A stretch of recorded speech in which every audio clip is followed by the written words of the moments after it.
Welcome to the Stand Tall podcast, where we sit down with extraordinary people and hear how they've overcome challenges in their own lives. You'll be inspired, challenged, and uplifted by these stories. And whether it's a podcast story or our youth wellbeing events, we're here to help you find hope. Let's jump in.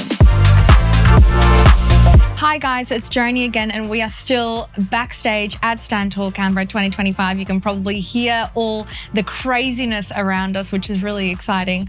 I have an incredible guest with me here today, especially for you guys, for tackling a really, really incredible topic that should be spoken about more. And I would say she's an absolute expert in the field. Thank you so much for joining us, Layla, for being here today and having a conversation. It's amazing.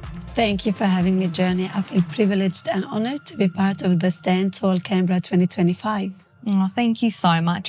So we're talking about forgiveness today. And I mean, you've got an incredible story. To say that you've got an incredible story doesn't do it justice. Can you tell me a little bit more about yourself and your journey with forgiveness? On the 1st of February 2020, 4 of my kids went for a walk to buy an ice cream along 3 of their cousins when a drunk and drug driver went on the footpath and ran over the 7 kids at once, killing 3 of my kids. Danny and I responded with forgiveness. Forgiveness has allowed my marriage to flourish. Forgiveness has brought joy back into my house. Forgiveness has allowed the healing process in my family.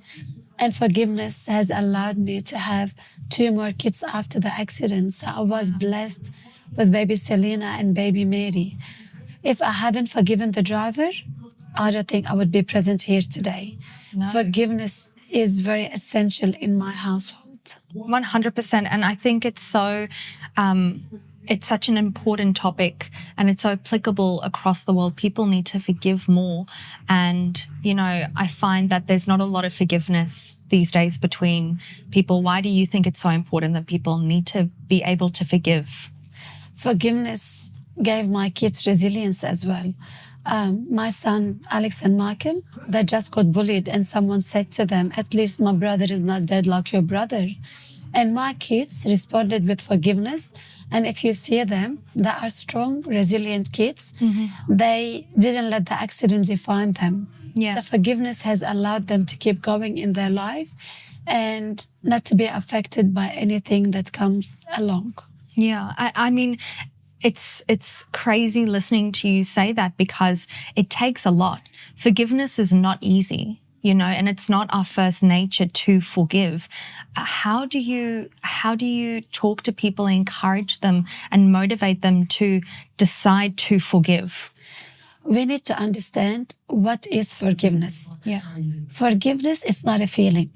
Mm. It's a choice we make. It's a choice to let go of anger and bitterness. Yeah. Forgiveness is not a once-off act. It's a journey. Mm. Danny and I have just launched this year 4 steps to forgiveness. So we thought, I forgive has number 4. 4 kids passed away, and even the driver's birthday is on the 4th of the 4th.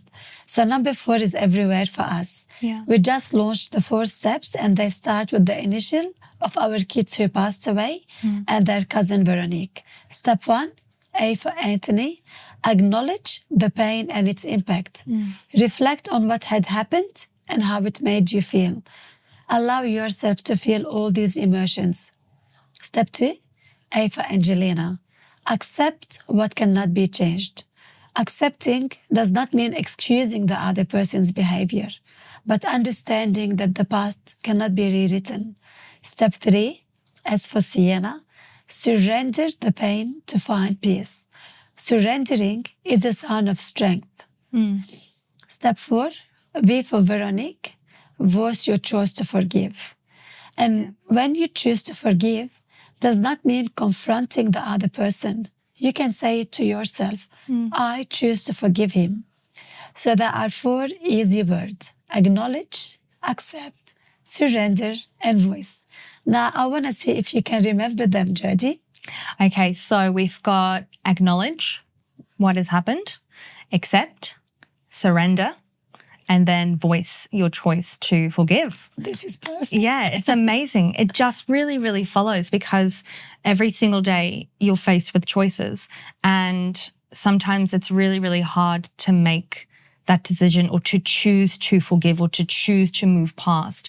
And having those 4 steps is like having someone support you from every single decision-making process, going, okay, this is how you feel, but let's go through these steps, okay, and see how you feel when you come out on the other side. And that should 100% motivate people to forgive. And forgiveness is a journey. It's not a once-off act. Yeah. And always remember that these are steps. They are not stages. Yeah. So in my case, step 1 for me was surrender. Yeah. Step 2 was acknowledge. Step 3 was voice your choice to forgive. And step 4 was accept. It took me a long time to accept that I've lost 3 of my kids. They're not going to come back. And even till now, sometimes I think, is it true? Are they gone? It's very hard sometimes to accept. So always remember that there are steps, not stages.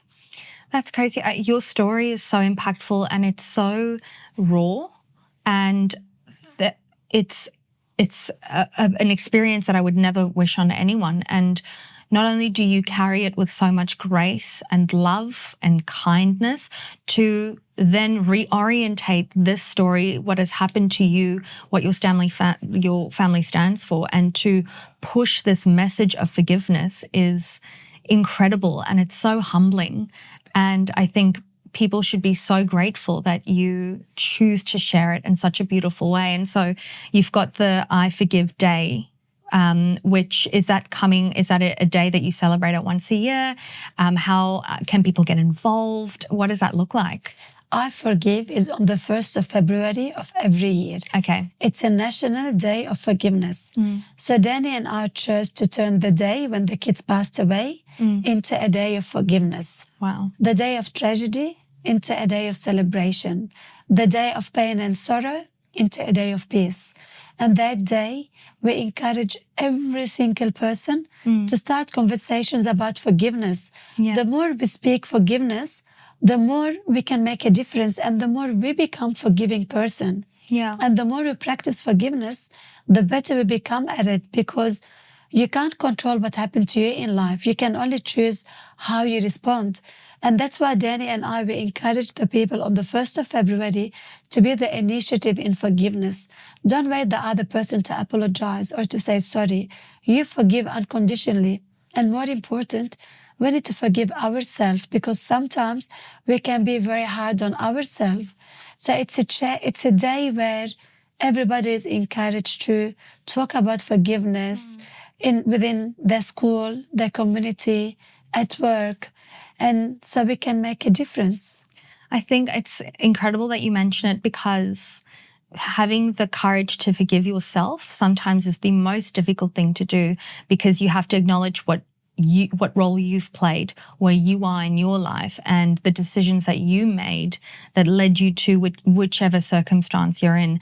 How would you encourage people to forgive themselves as well as one another? Because that is, for me personally, I know that I am my own biggest critic, and I really struggle forgiving myself for a lot of things that I've done currently in the past. How would you encourage that message of forgiving yourself as well?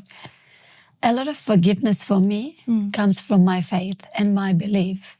So I believe that I've been forgiven, and I'm not perfect. I'm a sinner.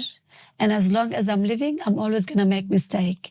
And forgiveness is a great gift that we give ourselves and others, and we all deserve to be forgiven.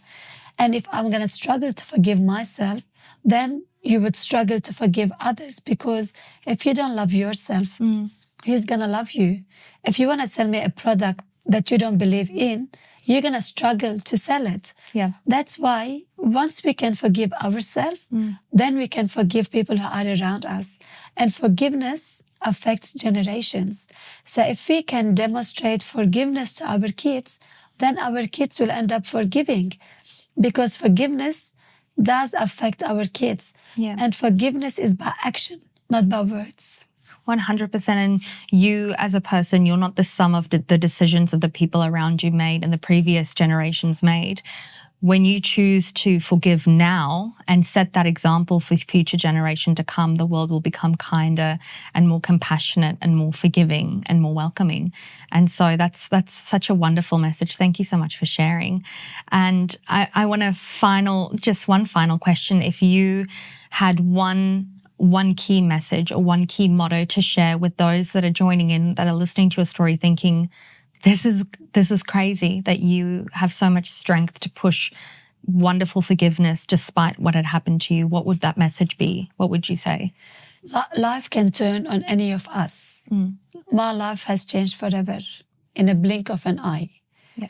So we can't control what happened to us, but we can choose how we respond. Love and forgiveness are the only way to keep moving forward in life. And I'd like to encourage everyone who is listening to me today to be the initiative in forgiveness. Don't wait for the other person to apologize. Start by forgiving, especially yourself, for what we've done, and then forgive everyone around you. If everyone can forgive, that can be the beginning of world peace.